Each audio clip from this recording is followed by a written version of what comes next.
Good evening, guys. Happy Sunday, everybody. Wow, a bit rainy now. Lovely weekend overall. Hope you all had a good weekend. Just because thus far, it was absolutely beautiful this week. Hopefully next week can be beautiful. Anyway, guys, this is my post-fights, guys, of yesterday's results, yesterday's fights. I mean, which one should start first? I guess the main event. The Jamel Charlo. Sorry, I get the confused Jamel and Jamal. Jamel's the lower weight one, Jamal's the middleweight one. So Jamel Charlo versus Brian Carlos Castano. I got both predictions wrong. I got this wrong. It was still a competitive fight, but I guess Castano didn't make adjustments because he didn't. His defense was very poor. The defense was very poor in this fight, especially towards the end. He let Jamal get his rhythm going and the pressure going, which led to the ultimate stoppage in the 10th round.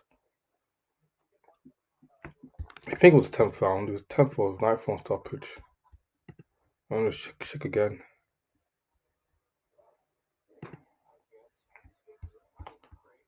Just screaming out. I'm sure it's 10th round stoppage.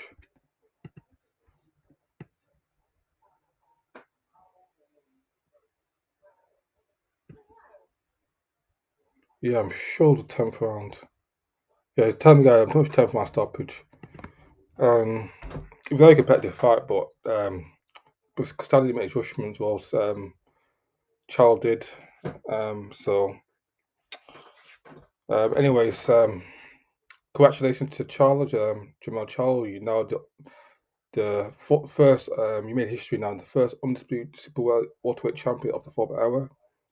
First one. Last champion we had was Winky White back in 2004. But that was three belt hour champion. This is the first four-belt hour super welterweight champion or light middleweight champion. However, you want to word it, that belt division is as still a competitive fight, but again, Charles got his rhythm going. Don't I mean that's the middle to late rounds. Castano just didn't get the events going. Charlie got the pressure going, got his rhythm going, and ultimately got a stoppage in 10th round. Good fight. Castano coming back again, it's still definitely second best, super upperweight champion out there. We'll see what happens with Tim Zoo, and if Tim Zoo can. I think Tim Zoo will go. I don't think he beats Charlo, but I think Tim Zoo can give Charlo problems. It's still 1 hour fight. Obviously, that fight, Jamal Charlo versus Tim Zoo. That's 1 hour fight. That's a 1 hour fight, and great one of still one of the best fights to make in the world welterweight division. The other one, big surprise, will probably I'm sure what's an upset. Um, Tony Yoka versus Mike Bakole. Wow, I got this fight wrong. Mike Colley wow, you're a much better fighter than I thought. I guess Yoka was a hype job because Yoka was poor, absolutely poor in this fight. I don't know how it was. I just want the thing the boxing is so you hate, man. The judging. It was not a fight. This 93, 95, two judges had it to because what round? Not in one round. More like 110, 117, 109, 118. Hell no. This fight was not close at all. And one of the judges had it a draw.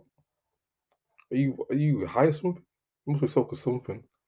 Those judges, well, anyways, boxer cup spot just proves it. This fight was not competitive one bit. I give Joker credit for getting up off the ground because I think he got knocked down in the first round and the fifth round. I don't know what the hell Richard Holt was saying. You need to go for a knockout because he didn't have the power to knock Bakole out. None of the punches were landing clean, and if the punch was landed, it didn't hurt Bakole one bit.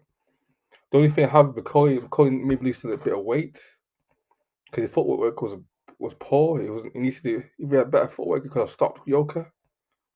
If he had better footwork than he had last night, Bakole would have stopped Yoka with probably ease. That's the only thing I'll see. Bakole needs to lose the weight and people his footwork.